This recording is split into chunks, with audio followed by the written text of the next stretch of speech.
नमो बुद्धा। धम्मपद सूत्रा। यमक वग। मूर्ख दुर्बुद्धि जन प्रमाद में लगे रहते हैं, जबकि मेधावी श्रेष्ठ धन के समान अप्रमाद की रक्षा करता है। प्रमाद मत करो और ना ही काम भोगों में लिप्त हो, क्योंकि अप्रमादी ध्यान करते हुए महान निर्वाण सुख को पा लेता है। जब कोई समझदार व्यक्ति प्रमाद को अप्रमाद से परे धकेल देता है, अर्थात जीत लेता है, तब वह प्रज्ञा रूपी प्रसाद पर चढ़ा हुआ शोक रहित हो जाता है। ऐसा शोक रहित धीर मनुष्य शोकग्रस्त विमूढ़ जनों को ऐसे ही करुण भाव से देखता है, जैसे कि पर्वत पर खड़ा हुआ कोई व्यक्ति धरती पर खड़े हुए लोगों को देखे। प्रमाद करने वालों में अप्रमादी तथा अज्ञान की नींद में सोए लोगों में प्रज्ञा में अति सचेत उत्तम प्रज्ञा वाला दूसरों को पीछे छोड़कर ऐसे आगे निकल जाता है, जैसे शीघ्रगामी अश्व दुर्बल अश्व को। अप्रमाद के कारण इंद्र देवताओं में श्रेष्ठता को प्राप्त हुआ पंडित जन अप्रमाद की प्रशंसा करते हैं और प्रमाद की सदा निंदा होती है। जो भिक्षु साधक अप्रमाद में रत रहता है या प्रमाद में भय देखता है, वह अपने छोटे बड़े सभी कर्म संस्कारों के बंधनों को आग की भांति जलाते हुए चलता है। जो भिक्षु साधक अप्रमाद में रत रहता है या प्रमाद में भय देखता है, उसका पतन नहीं हो सकता। वह तो निर्वाण के समीप पहुंचा हुआ होता है। चंचल चपल कठिनाई से संरक्षण और कठिनाई से ही निवारण योग्य चित्त को मेधावी पुरुष वैसे ही सीधा करता है, जैसे बाण बनाने वाला वान को। जैसे जलकर निकाल कर धरती पर फेंकी गई मछली तड़फड़ाती है, वैसे ही मार के फंदे से निकलने के लिए यह चित्त तड़फड़ाता है। ऐसे चित्त का दमन करना अच्छा है, जिसको वश में करना कठिन है। जो शीघ्रगामी है और जहाँ चाहे वहाँ चला जाता है। दमन किया गया चित्त सुख देने वाला होता है। जो बड़ा दुर्धुष्ट है, कठिनाई से दिखाई पड़ने वाला है, बड़ा चालाक है, जहाँ चाहे वहीं जा पहुँचता है।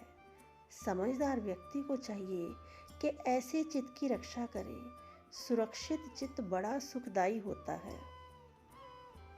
जो कोई पुरुष स्त्री गृहस्थी अथवा प्रवजाति दूरगामी अकेला विचरने वाले शरीर रहित ग्रहशायी चित्त को संयमित करेंगे, वे मार के बंधन से मुक्त हो जाएंगे।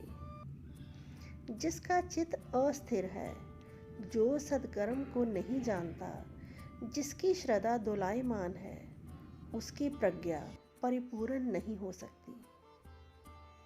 जिसके चित्त में राग नहीं, जिसका चित्त द्वेष से रहित है, जो पाप पुण्य विहीन है, उस सजग रहने वाले को कोई भय नहीं होता। इस शरीर को घड़े के समान भंगुर जान और इस चित्त को गढ़ के समान रक्षित और दृढ़ बना। प्रज्ञा रूपी शस्त्र के साथ मार से युद्ध करे, उसे जीत लेने पर भी चित्त की रक्षा करे और अनासक्त बना रहे। अहो, यह तुच्छ शरीर शीघ्र ही चेतना रहित होकर निरर्थक काठ के टुकड़े की भांति पृथ्वी पर पड़ा रहेगा। शत्रु की अथवा वैरी की जितनी हानि करता है, कुमार्ग पर लगा हुआ चित्त उससे कहीं अधिक हानि करता है। जितनी भलाई ना माता पिता कर सकते हैं, न दूसरे भाई बंधु उससे कहीं अधिक सन्मार्ग पर लगा हुआ चित्त भलाई कर देता है। कौन है जो इस आत्म भाव अथवा अपनाए रूपी पृथ्वी और देवताओं सहित इस यमलोक को बींध कर इनका साक्षात्कार कर लेगा? कौन कुशल व्यक्ति भली प्रकार उपदिष्ट धम के पदों का पुष्प की भांति चयन करते हुए इनको भी बींध कर इनका साक्षात्कार कर पाएगा? सैक्ष्या निर्वाण की खोज में लगा हुआ व्यक्ति ही पृथ्वी पर और देवताओं सहित इस यमलोक पर विजय पाएगा। सैक्ष्या भली प्रकार उपदिष्ट धम के पदों का पुष्प की भांति चयन करेगा। इस शरीर को फेन के समान या मरु के समान निस्सार जानकर मार के फंदों को काट कर मृत्युराज की दृष्टि से ओझल रहे। काम भोग रूपी पुष्पों को चुनने वाले आसक्तियों में डूबे हुए मनुष्य को मृत्यु वैसे ही पकड़ लेती है जैसे सोए हुए गांव को नदी की बड़ी बाढ़ बहा ले जाती है। काम भोग रूपी पुष्पों को चुनने वाले आसक्तियों में डूबे हुए, जबकि अभी वह कामनाओं से तृप्त नहीं हुआ, यमराज अपने वश में कर लेता है। जैसे भ्रमर फूल के वरन और गंध को क्षति पहुंचाए बिना रस को लेकर चल पड़ता है, वैसे ही गांव में मुनि भिक्षाटन करे। दूसरों के पुरुष वचनों पर ध्यान न दे और दूसरों के कृत अकृत को देखे, अपने ही कृत अकृत को देखे। जैसे कोई पुष्प सुंदर और वर्ण युक्त होने पर भी गंध रहित हो, वैसे ही अच्छी कही हुई बुद्ध वाणी होती है फल रहित, यदि कोई तदनुसार आचरण ना करे। जैसे कोई पुष्प सुंदर और वर्ण युक्त हो,